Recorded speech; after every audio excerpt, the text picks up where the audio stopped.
Welcome to சாப்பிட வாங்க. இன்றைக்கி குக்கிங்கில் நம்ம பார்க்க போகிறது எல்லா காயும் போட்டு ஒரு சூப்பரான டேஸ்டியான சாம்பார் பார்க்க போகிறோம்.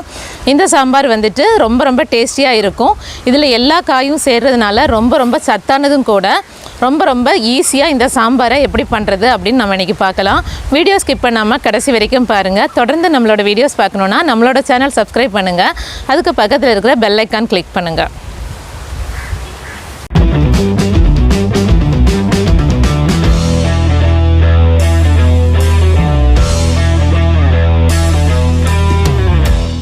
சாம்பார் பண்ணுறதுக்கு ஸ்டவ்வில் ஒரு குக்கர் வச்சுட்டு 3/4 கப் துவரம் பருப்பு 150 கிராம் அளவுக்கு எடுத்திருக்கேன்.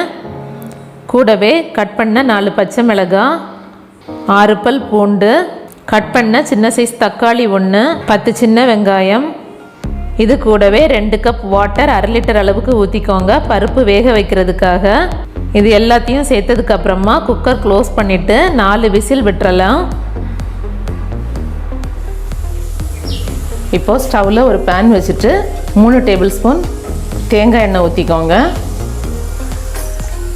நீங்கள் கடலெண்ணெய், சமையல் எண்ணெய் ஏதாச்சும் ஊற்றுறதுனா கூட ஊற்றிக்கலாம். நான் தேங்காய் எண்ணெய் ஊற்றிருக்கேன். எண்ணெய் சூடானதும் 1 டீஸ்பூன் கடுகு. கடுகு வெடித்ததும் ஒரு மீடியம் சைஸ் பெரிய வெங்காயம் ஸ்லைஸாக கட் பண்ணியிருக்கேன். இதை போட்டு நம்ம கொஞ்சம் கிளறி விட்டுக்கலாம். கூடவே மீடியம் சைஸில் ஒரு தக்காளி, 5 பச்சை மிளகாய் கட் பண்ணது. ஒரு நிமிஷம் எல்லாத்தையும் சேர்த்து நல்லா கிளறி விட்டுக்கோங்க. மீடியம் ஹீட்டில் வச்சுக்கோங்க. கூடவே ஒரு முருங்கைக்காய் கட் பண்ணி வச்சுருக்கேன். 1/2 கப் அளவுக்கு வெள்ளரிக்காய், 1/4 கப் புடலங்காய், ஒரு சின்ன துண்டு பூசணிக்காய், மஞ்சள் பூசணி இதை வந்துட்டு கட் பண்ணி வச்சுருக்கோம். ஒரு கேரட் சின்ன சைஸ் அதையும் கட் பண்ணி போட்டிருக்கோம். ஒரு கத்திரிக்காய் அதையும் கட் பண்ணி வச்சுருக்கோம். ஒரு 5 பீன்ஸ் இதையும் கட் பண்ணி வச்சுருக்கோம். எல்லாத்தையும் சேர்த்துட்டு நல்லா மிக்ஸ் பண்ணி விட்டுக்கலாம் ஆயில்லையே ஃபஸ்ட்டு. இப்போ இது கூடவே காய் மூழ்கிற அளவுக்கு தண்ணி ஊற்றிக்கலாம்.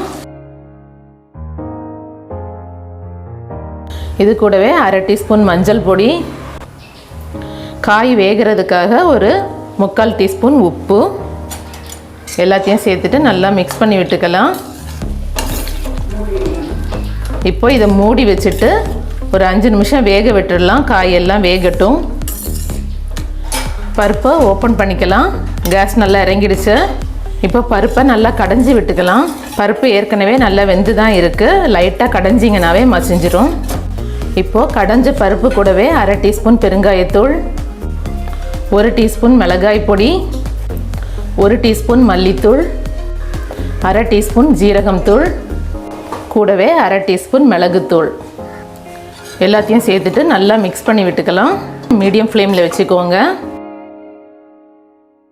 இது கூடவே ஒரு பெரிய நெல்லிக்காய் சைஸ் புளி எடுத்து கரைச்சி சாறு வச்சுருக்கேன். இதையும் சேர்த்துக்கலாம். கூடவே நாம் வேக வச்சு எடுத்து வச்சுருக்கிற காய் சேர்த்துக்கலாம். எல்லாத்தையும் சேர்த்துட்டு நல்லா மிக்ஸ் பண்ணி விட்டுக்கலாம். கொதிக்க விட்டுடலாம் ஒரு 2 நிமிஷம். நம்ம காய் வேக வைக்கும்போது உப்பு போட்டிருக்கோம். இப்போ உப்பு செக் பண்ணிக்கோங்க. தேவை அப்படின்னா போட்டுக்கோங்க. நான் திரும்ப ஒரு 1/2 டீஸ்பூன் போடுறேன்.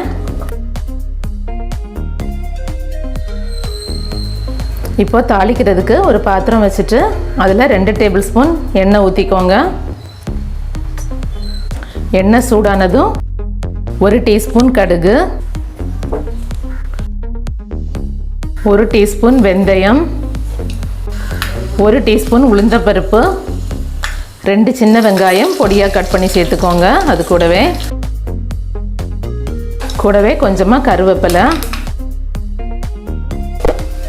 எல்லாத்தையும் சேர்த்து தாளிச்சாச்சு. இதை வந்துட்டு இப்போ இந்த சாம்பாரில் கொட்டிடலாம்.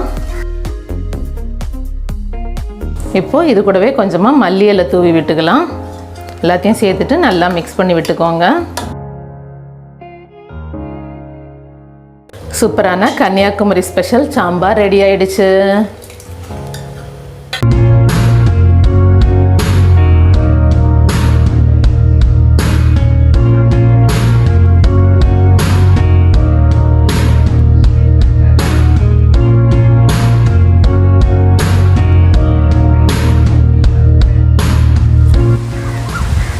இது மாதிரி நீங்களும் வீட்டில் ட்ரை பண்ணுங்கள். எப்படி இருக்குன்னு கமெண்டில் சொல்லுங்கள். இந்த வீடியோ பிடிச்சிருந்தால் லைக் பண்ணுங்கள், உங்கள் ஃப்ரெண்ட்ஸ்க்கு ஷேர் பண்ணுங்கள். டேஸ்டியாக சாப்பிடுங்க, ஹெல்த்தியாக இருங்க. Thank you so much.